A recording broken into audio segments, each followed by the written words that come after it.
Ake ngibingelele enhla nasezantsi iningizimu Afrika yonke obingelela umkhulu ngijima kwaXulu. Ngizokhuluma nomuntu odlozikhali. Ngizokhuluma nomuntu ospiritually.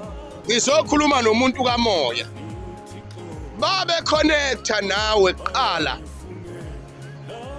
Ungakafaki laba bazikangcono kunethonga lakho. Lali connecta nawe.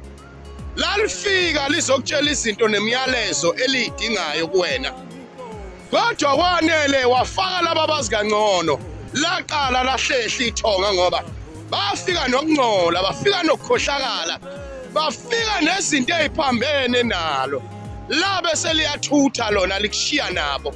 Wayigada into yobizo, wayigada into yedlozi, wayigada into kamoya ngoba ayidingi noma ubani, kodwa ifuna ohlambulukileyo nohloniphayo.